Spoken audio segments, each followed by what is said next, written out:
On this podcast, you'll find interviews with high-performing, successful individuals in life sciences. On a weekly basis, we cover their proven methods, principles, strategies, and mindsets to implement new technologies that scale to meet the needs of people in our world.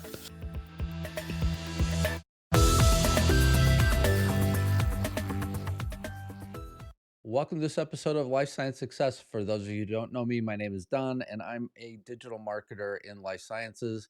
And before we hop into our interview today, I have just a quick message from our sponsor.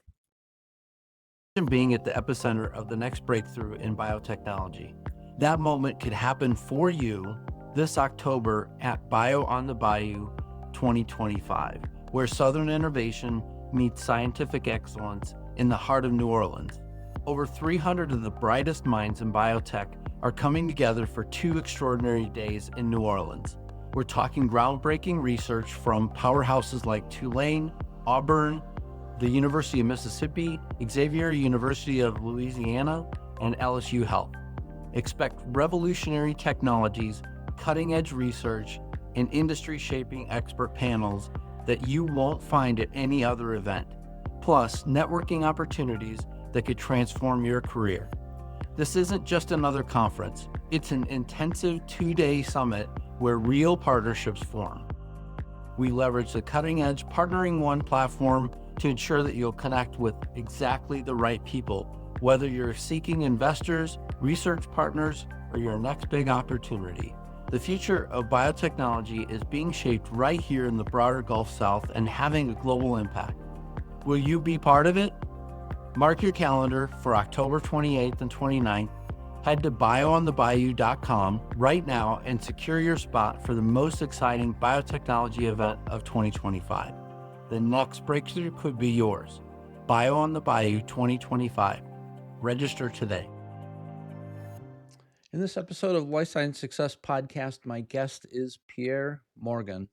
He's a seasoned life science executive with over 35 years of experience in global pharmaceutical operations, startup leadership, and board governance. And I'm very excited to have our conversation today and talk about all the companies that you're involved with. As I looked at your LinkedIn, it's just an amazing list. So welcome, Pierre. Thank you very much, Don. Thanks for having me. Yeah, I appreciate it. Would you mind just telling the listeners just a little bit about yourself and kind of what aligned your career with life sciences?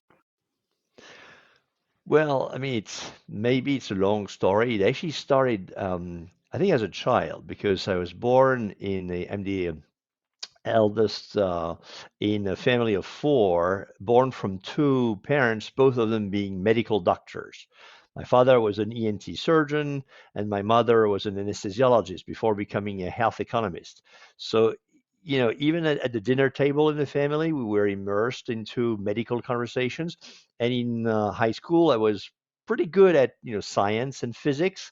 So I guess the background is there. And then I moved into the School of Pharmacy, practiced for 3 years as a resident doing clinical pharmacology, hospital biology, and a bit of toxicology and emergency care.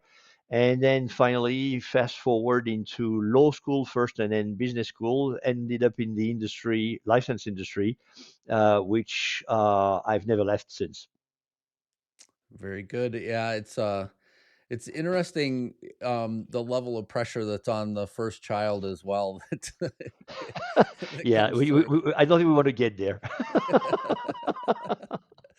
So with all of your experience across the years, as I looked at all the things that you're involved in, what are some of the key milestones and challenges that you've faced in your career journey? Oh, well, I mean, at the beginning of my career, I was essentially growing through the commercial functions. So the milestones or both I would say the personal, emotional, and financial rewards were linked to product launches, achieving business goals, and etc. And and growing into my career, it was more about coining deals, establishing partnerships, creating subsidiaries here or there, um, um, and then progressively, advancing science when I started to work with emerging companies that were essentially burning the cash of their shareholders to advance innovation. So, so there's been, I say, an evolution, if you will, of what the main goals and rewards were. Um, of course, there were also some interesting transitions. Moving from small molecules into big molecules like vaccines was almost moving from Mars to Venus or the other way around. Moving from big pharma or big biotech into small companies was also quite a change. And of course, there were some events. At times some of the job transitions were planned. At times they were dictated by the conditions, either companies getting going belly up, or mergers or companies being acquired, and at times you discover the hard reality of the what is behind the word synergies in the context of mergers and acquisitions. And at times you're part of the casualties. So I mean, all of this is it's actually a mixed bag of very positive and very, I would say, harsh events. Um, and in the end, you grow like the crocodiles. You get a very thick skin. Yeah, I see. I mean, I've seen like a really long list of different companies, throughout the time. But if I kind of go back to some of the big names, right? So Sharing Plow, BMS, Sanofi, certainly are names that a lot of us would know. What lessons did you maybe take from, some of those early life experiences that then whenever you move to these other companies, it's like, look, here's very clearly what you need to do because obviously the bigger companies are doing it as well, and it's most likely something that you have to do. That's an excellent question, and yeah, I mean, looking back in over those years, I think the benefit of these experiences in also in companies with very different corporate cultures, you learn processes, you learn how to do things by the book. Um, EMC, you learn the pharma or biotech playbook along the entire value chain, because this is an industry which is under intense scrutiny, regulatory, legal scrutiny, and therefore um, there's no room for shortcuts. And the benefits when you start to move or start to advise emerging companies is that having learned those processes at times the hard way, um, gives you the ability to, number one, provide the right amount of guidance, and to maybe remove some of the things that would get the B label. I'm not going to say the word. When I was in big pharma or big biotech, and you don't necessarily need that to be efficient, and then you can provide, I would say, the essence, the core substance of what's relevant in those processes or procedures, and therefore tailor it to the needs of a smaller organization. Yeah, yeah, I absolutely agree. I mean, a lot of the things, even though it takes a little bit of mental gymnastics sometimes to try and figure out how do you translate something, from big pharma where you have, tens of thousands of people down to, maybe 10 people in a company, which is a, Very true. big shift. But at the same time, some of these things are just, they demonstrate the way to do it. It's just, you got to think about the overall scale. Absolutely, absolutely. But again, and it's interesting because in today's world, the smaller companies have become like the externalized R&D offices of big pharma and big biotech. So it's almost like a fish farm. You get the eggs, you get the baby fish, and then they move into a bigger tank as they grow. And then typically in the pharma world, they get gobbled up by the bigger ones, which are essentially becoming only development focused organizations more so than research focused organizations. And so in a way, understanding the metabolism of the bigger fish is useful for the smaller fish to get ready for this crucial interface when you license a product out or you're essentially absorbed by the big one. I love that. I love that translation. So, Also, whenever I looked at your LinkedIn, I mean, one of the things that I personally struggle with is all the things that I'm currently involved in and listing all of those things. And as I looked, I was like, man, you just look at all the things that you're currently involved in. How do you manage all your time across, your board positions and your activities currently in your own company, as well as you have venture capital activities? So how do you manage all of that? Ah, well, that's a good question. Evidently, I'm going to state the obvious to begin with. It starts with, time management, with military precision. I mean, there's no time is a horrible asset. You can't store it. It doesn't generate any interest. If you don't invest it wisely, it's a sunk cost. It's a wasted resource. Um, but I have the benefit of having synergies, or if you are kind of economies of scale in a way. When I study or work on a subject, it has a benefit, positive spillover on others.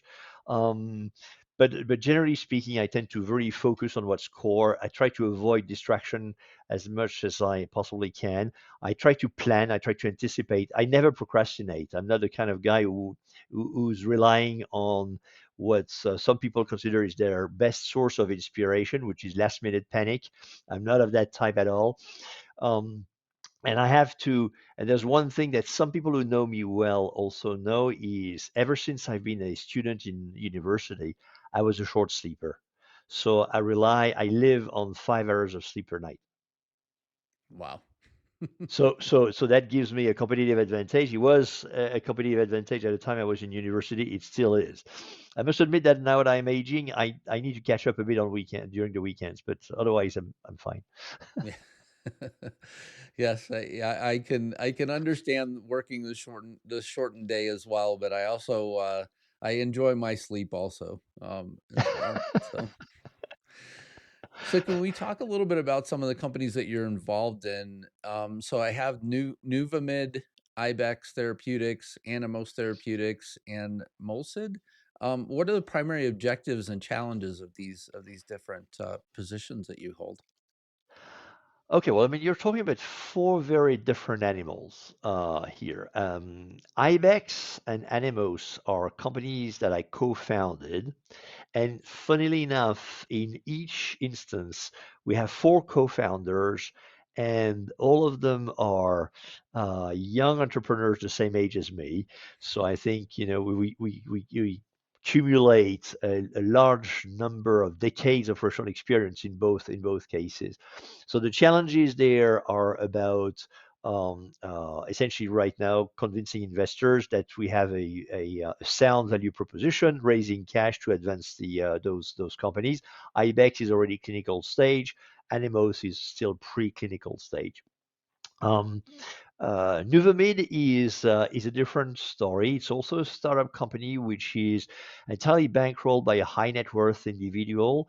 It's about repurposing a molecule with multiple indications, some of them being in rare diseases.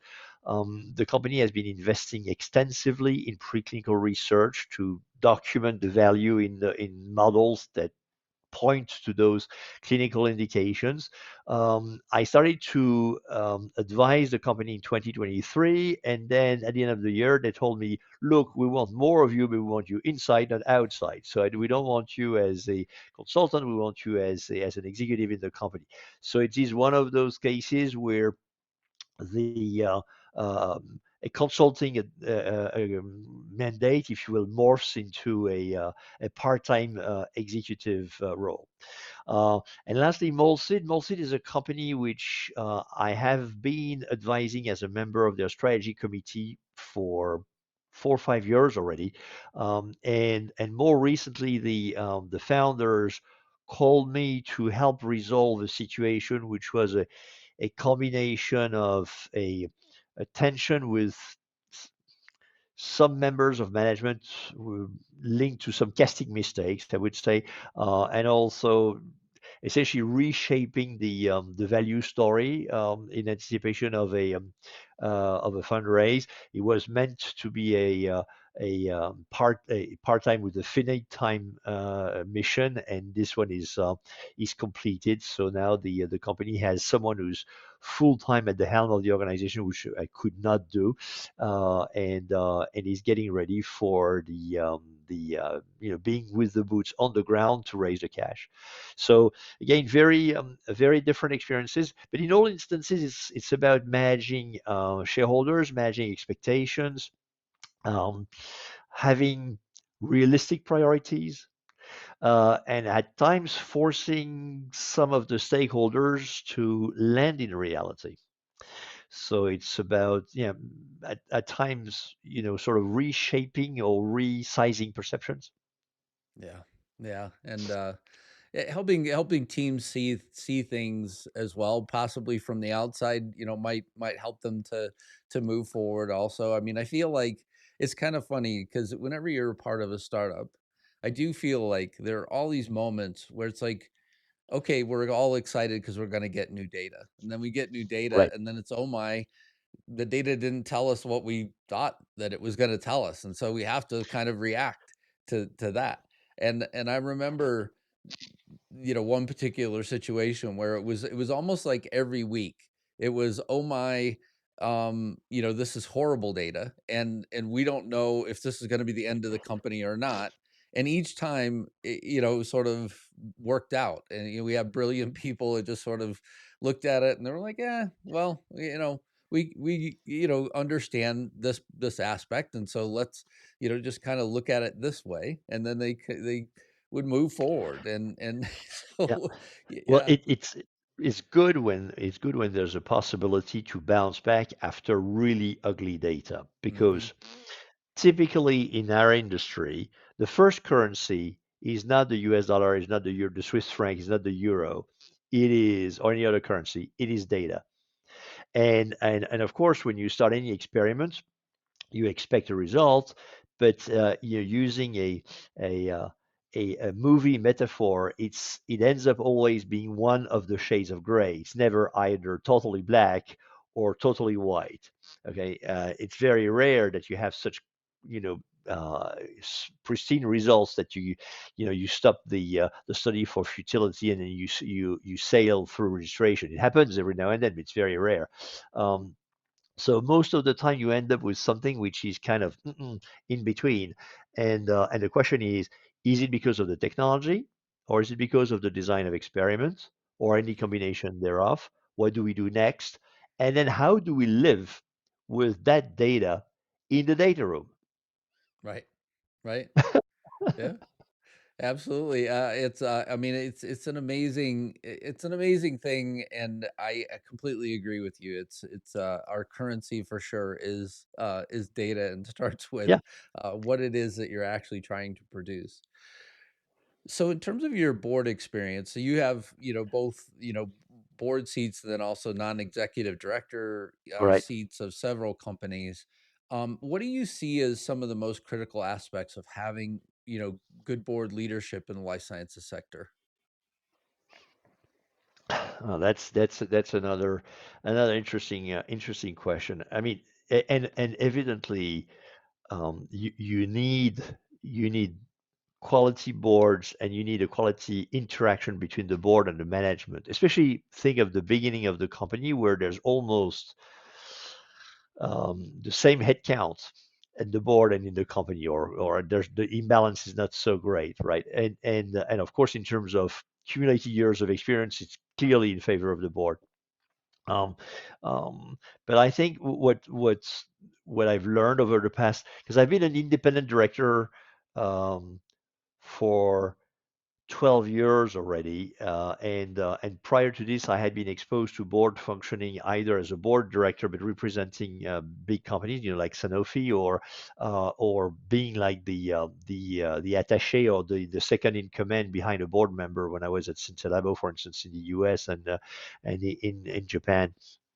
Uh, and I learned that you have to first of all expect the unexpected.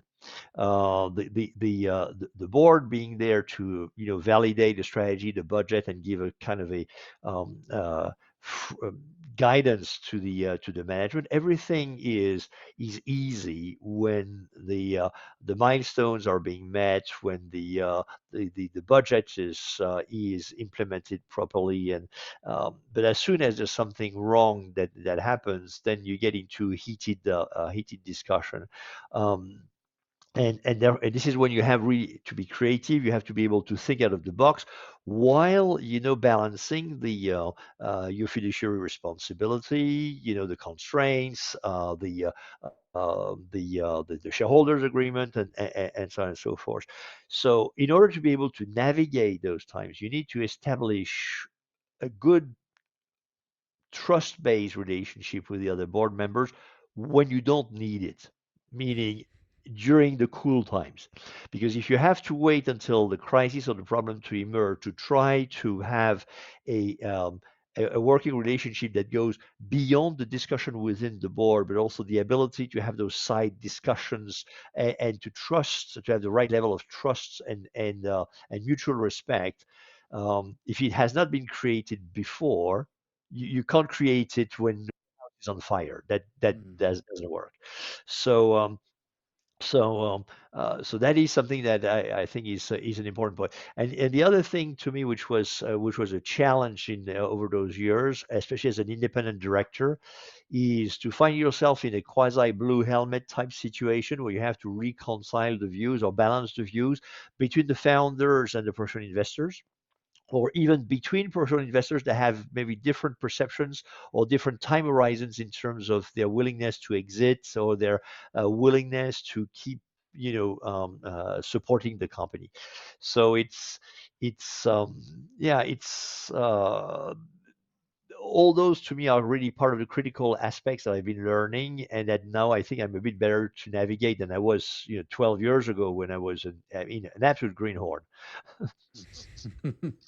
Thank you for sharing that experience, because I feel like there are listeners of the podcast who certainly, are ones who either don't have a board yet, and someday they'll have to think about this, Mhm. and then other people, might be fairly new and have board in their company. And I've interviewed. I don't know if you know this author or not, but Brad Feld has written pretty extensively about boards and how to construct a board. He's a well-known author for doing that, and I've interviewed him. And one of the things that he said as well is, look, the you have to sort of count on your board to be and have experiences that you don't have, and having that Absolutely. dependence on them really makes you stronger at the end of the day as a leader inside of the company. So it's really good to have that acknowledgement as well.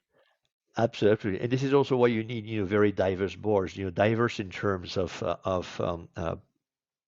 both technical, but also behavioral toolbox, and having people having work in different geographies from different cultures. Because essentially, uh, the point is not to look for the truth. The point is to look for the best way to maximize the return for the shareholders. And there's always nuances. There are several ways to go from point A to point B, and so it's really again not the search for the for truth. It's the search for the most cost-effective and least risky way of getting there. Right. Yeah, absolutely.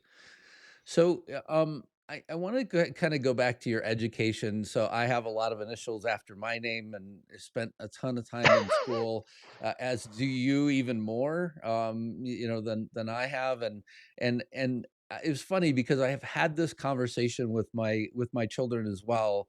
That I feel, and they're all college age or older, as well. So, they the conversation we were recently having at Christmas was, I do feel like there's a shift that needs to happen in sort of formal, what I would call formal education. Yes, you need still all of the basics that we all need kind of whenever we're coming up, just so that you understand how to learn, overall, and like when you start to get things and things like that. But I've also said, I feel like there is a bit of a shift, and even with your involvement as well in the AI Frontier Network, I would imagine that this comes to an alignment as well.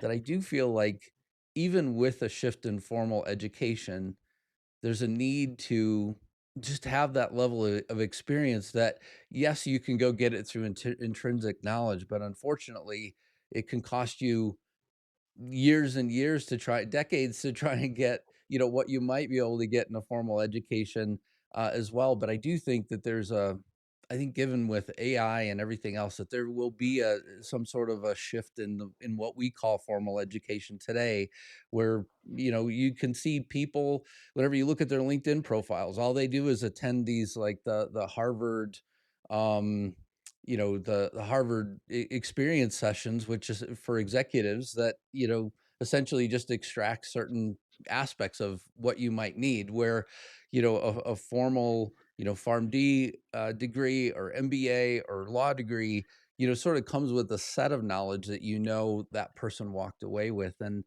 I'm just curious to sort of hear from you, what is your experience and approach, been with the formal education that you have? And then also, do you see any of the things that I'm describing? Well, you know, when I got my various degrees, whether my doctorate of pharmacy, my master in business law, or my MBA, there was no such thing as artificial intelligence. And you wanted to prepare a thesis, you had to go to the library, check the current contents, then go write down things, possibly Xerox a few documents, and then you had to essentially write. There was no one to write for you. Okay, and I think it's going to be difficult going forward to tell now the difference between a thesis written by some kind of AI tool versus a person. But I think it would be very short-sighted on the people who are trying to cheat by using those artificial intelligence to essentially make their way through and get the degree, because you don't get the degree to get a degree.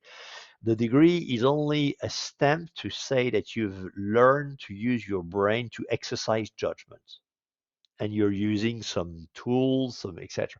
And then you supplement this along the way, because life is teaching you some lessons, because you go through to executive courses like I did at INSEAD or at IMD. Um, and here those executive courses are precisely designed to leverage your past experience. So it is not really about more, I would say, academic style teaching. It is really about leveraging what you've learned before, and therefore it's about training your brain to be agile. Now, to link this to the point that you made with artificial intelligence, people are excited by the word intelligence, but they forget that the important word is artificial. And when I went through my MBA, there was this expression which was, gigo, meaning if you take the wrong assumptions at the beginning, you end up with something which is wrong in the end. So it's garbage in, garbage out. I think our AI is gigo at 10 to the 1000. It's like it's if you really process crap, you get a huge pile of rubbish in the end. And if you are not used to exercise judgment on the inputs, you will not be able to exercise judgment on the output. So I think, yes, I see a lot of value in the use of AI to massage the vast amount of data which accumulates all the time, especially in human life sciences. Um, but I think, like any tool, the famous tale from the from, I think it was Greece, Aesop, and the tongue. The tongue can be the best or the worst of the things. Well, AI, that fable could have applied to artificial intelligence. Is how you use it that will make the difference. And right now we're still at the beginning. The ethical, the legal framework is still in flux, because nobody exactly knows how it's going to evolve. It's going to take a bit of time for the dust to settle. In the end, I think we'll get something powerful. If it's used the right way, that's great. Yeah.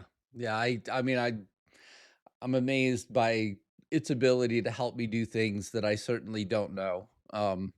just this morning I was trying to overcome one particular challenge, put it back into AI, and lo and behold, I have a path for an answer now for the challenge that was ahead of me. And I'm not somebody who codes tools, but it was even able to write to essentially code a tool that will work on the internet as well. And so it was it's pretty amazing that way, that it can help you with things that you don't know. But also, I don't have the eye or the knowledge to know whether or not if it's done it wrong. And so that's the Yeah, that's kind of the that, other to aspect my that point. yeah, that helps. So yes. So you're also a lecturer in MBA programs and a mentor, for incubators. What advice can you give to aspiring engineers and professionals in the life sciences? Well, actually, I have a lot more experience with mentoring CEOs of startups at Mass Challenge than at lecturing. And when I lecture, it's typically in executive MBAs or master classes with not, I would say, young students, really. Um, uh, I mean, I typically advise them, first of all, I mean, to plan, to think, plan in advance, to play by the book, know the rules, and at times, push the walls if the walls are not at the right place or the thing is not in the right place. But do it with a reason.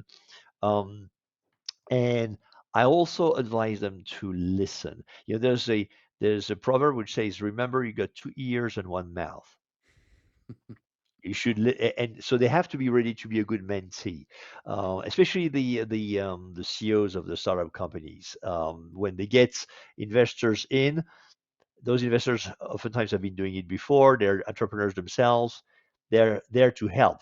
They mean well, and so they have to be ready to engage into a constructive relationship where they accept to be the mentee.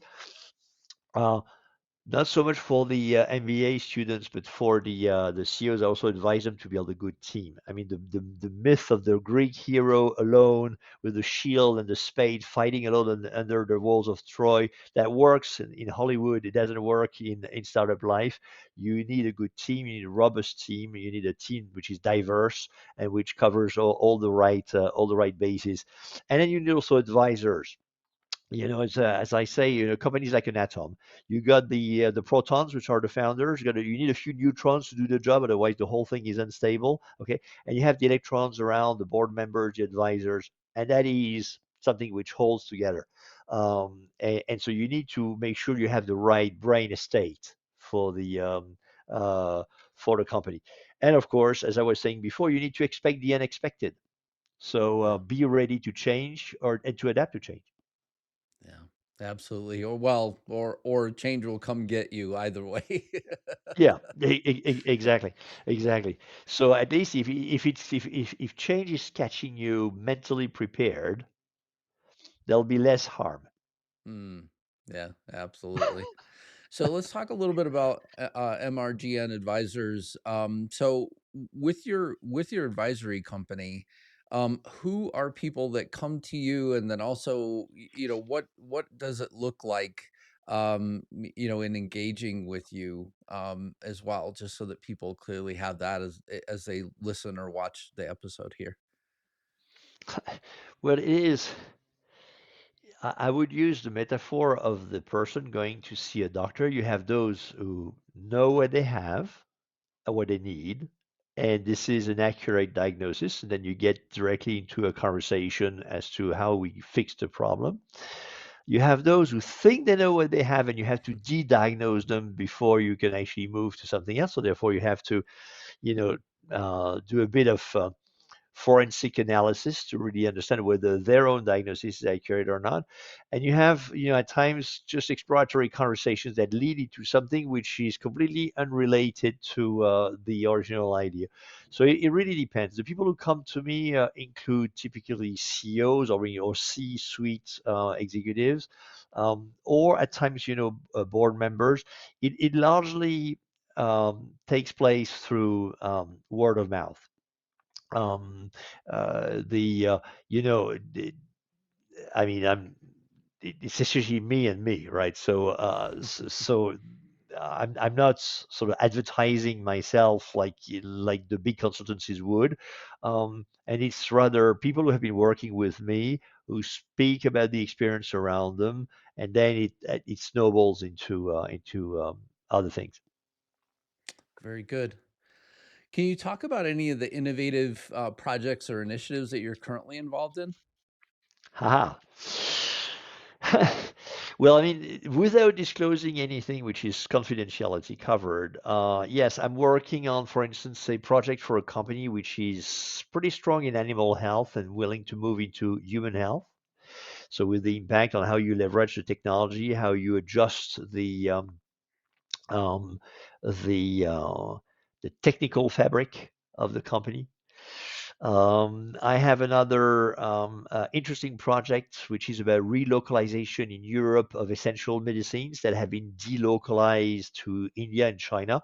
And it took the coronavirus pandemic to figure out that this situation was not sustainable. And all of a sudden, it's oops, how do we fix that situation? And it's not going to happen overnight.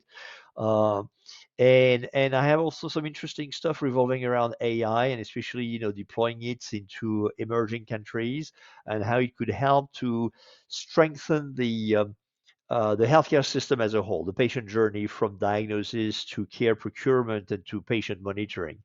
So those are three examples that are currently brewing. Very good. What's the greatest leadership advice that you've ever received?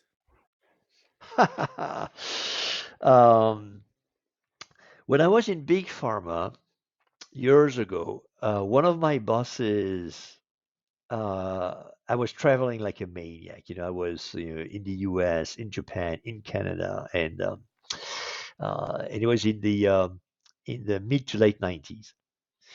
And I was really in love with what I was doing.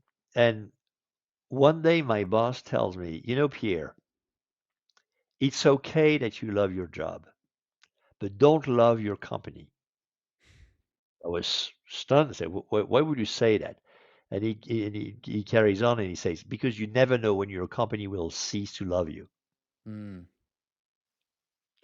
which came true later on in other companies, where you think you're a stellar performer and um, there's a merger, and then all of a sudden you're only a number in an org chart, and you find yourself, on the job market. hmm And I think the other very good piece of advice that I had is actually coming from a Japanese proverb, which I love, and which I keep telling the entrepreneurs in startups, and I use for myself. And in Japanese, it goes "Saru mo kikara ochiru," which literally means even monkeys fall from trees. Experts can fail. hmm It's okay, but keep Yep. this in mind. Also true. What inspires you? Well, I guess um, while I still have enough neurons firing, I'm curious. When I was a kid, I used to look through keyholes. Keyholes in those days were actually not looking the way they look today. So you had this kind of funny shade thing where you could actually look through, which would absolutely infuriate my grandmother. And but I have kept this intellectual curiosity, and I like discovering new things and touching new things. Oh, so important. What concerns you? I think time is elapsing too fast. I mean, you can't save this. It doesn't generate any interest, as I always say. Uh, yeah, and there are only 24 hours per day, only 7 days per week, and yeah, that's what concerns me. But I mean, there's a point in time when I will have to admit that uh, my mental age should be aligned with my physical age, which I have a problem with. think we all have that problem. I think that's a natural human challenge. But I also, I mean, it's interesting to me that you say time, because I similarly, as I sort of look back at some of the things that I prioritized and that I, thought were important in my life, and things like that, I've gotten smarter as I get older. And you just all of a sudden this level of focus comes into range for you that, I feel like we're just able at an older age to just say, hey, look, this is important. These other things are not. And I wish I could have had that level of clarity a bit younger, because it would have made my life a lot clearer as well, Of right? course. So, I'm with you. I'm fully with you. yeah. Last question: what excites you? Huh. Well, due to my intellectual curiosity, um, anything that I do on a daily basis. But I mean, otherwise, no, there are plenty of things, all the way to the way my two daughters evolve into adults. What I work with is seeing, companies I've been helping when it was a very small sprout become something which is thriving. And yeah, I'm, I'm not short of things that get me out of my bed in the morning. Yeah, absolutely. Well, thank you so much for sharing that. And thank you for being on the Life Science Success Podcast. I greatly appreciated our conversation. In prepping for this interview, I feel like I learned a lot about, just more or less how to align some of the things as well that I'm doing. And I hope that a lot of people could take away some of the similar things, in their life as well. So thanks a lot for sharing. I greatly appreciated having you on, Pierre. No, thank you very much, Don. It was a real pleasure. Thanks for having me on the podcast. Thanks a lot. Thank you for listening to Life Science Success. For complete details about this podcast, including show notes, how to get in touch with guests, and more episodes, please visit www.lifesciencesuccess.com. If there's someone you'd like for us to invite to the show as a guest, please let me know by sending me a message at the podcast website. Please click subscribe on your favorite podcast app, share the podcast, or tell a friend about it, and last but not least, rate the podcast. Thank you again.